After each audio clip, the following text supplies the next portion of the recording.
एकाच बापाची 42 मुलं म्हणजे त्याच्या बायकोला निवडणूक आयोगाच्या आव्हाडांकडून चिरफाड. विरोधी पक्षनेते राहुल गांधी यांनी पत्रकार परिषद घेत मतचोरी होत असल्याचा गंभीर आरोप केला आहे.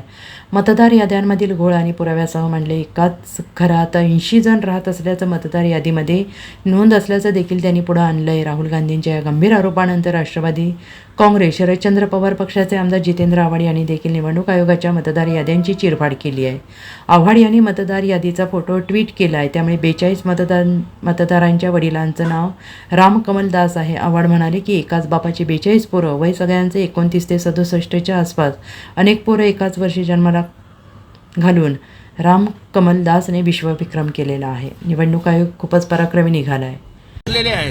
ते सगळं प्रकरण जगासमोर उघडकीस आलेलं आहे. एकेका घरामध्ये 80 वोटर, वडिलांचं नाव ABCDEFG XYZ DHFI, एक रामकमल दास नावाच्या माणसाला 42 पोरं.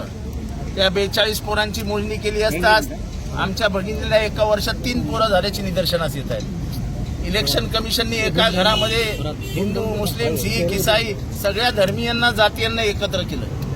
एका घरात 80 माणसं, त्यांचे आडनाव काय? खान, दुबे, मिश्रा, राव, रेड्डी, सगळ्या जाती धर्माचे लोक ECI. खरं तर कौतुकास्पद आहे की जे भारतामधलं वाटोळ चाललंय त्याच्यामध्ये इलेक्शन कमिशन 80 एका घरात 80 लोक विविध जाती धर्माचे एकत्र जमवणार आहे. कौतुकास्पद काम केलंय. पण भारतीय संविधान पायदळी वळवलं. भारतीय संविधानाने निवडणूक आयोगाला स्वायत्त मान्यता दिलेली आहे. स्वतःची स्वायत्तता वेशीवर टांगून सत्ताधाऱ्यांच्या हातातलं भावलं बनलेल्या इलेक्शन कमिशननी या देशाच्या लोकशाहीचा वाटोळं केलं. आणि त्यामुळे आज इलेक्शन कमिशनच्या ऑफिसवरती मोर्चा निघाला. आज आम्हाला आनंद होतो की 85 वर्षाचे शरद पवार साहेब, 85 वर्षाचे खारगे साहेब हे या देशातली लोकशाही वाचवण्यासाठी म्हणून रस्त्यावर उतरले, संविधान वाचवण्यासाठी रस्त्यावर उतरले. राहुल गांधींनी गेले 6 महिने 8 महिने जो काय अभ्यास केला आणि जगाच्या समोर हे सगळं आणून ठेवलं. खरं तर भारतीय जनतेने त्यांचे आभार मानायला हवेत की लोकशाही वाचवण्यासाठी टाकलेलं हे मोठं पाऊल आहे. आणि आंदोलन हा आत्मा आहे.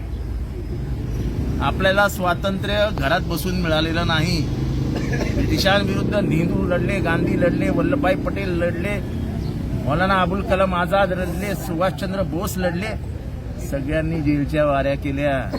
घरी बसून कोणालाही आज स्वातंत्र्य मिळालेलं नाही. त्या गांधी नेहरूंच्या विचारांचे वारसदार आज रस्त्यावर उतरले. पोलिसांनी किती दबाव टाकला, अरेस्ट करू, अमुक करू, तमुक करू, कोणी घाबरत नाही. अरेस्ट करायचंय, करा अरेस्ट, काय. पण भारतीय संविधानाशी खेळ खेळू देणार. 5 वर्षानंतर येणारी निवडणूक ही लोकांच्या मनात काय आहे हे मतांच्या माध्यमातून दिसतं. तुम्ही 60-70 सीटांवरती घोटाळा कराल आणि सत्तेत येऊन बसाल तर तुमची सत्ता ही निवडणूक आयोगाच्या मदतीने आलेली आहे. आणि त्याच्या विरोधात हे आंदोलन आहे. हे आंदोलन असं आहे की महाराष्ट्रात चोरी झाली हे कोणी लपवूच शकत नाही. 76 लाख मतं 4 महिन्यात वाढतात. कशी काय वाढतात? 5 वाजेपर्यंत अमुक टक्के, काय 57 का काहीतरी टक्के म्हणतात, आणि 5 वाजल्यानंतर पुढच्या दुपारपर्यंत 15% वाढ.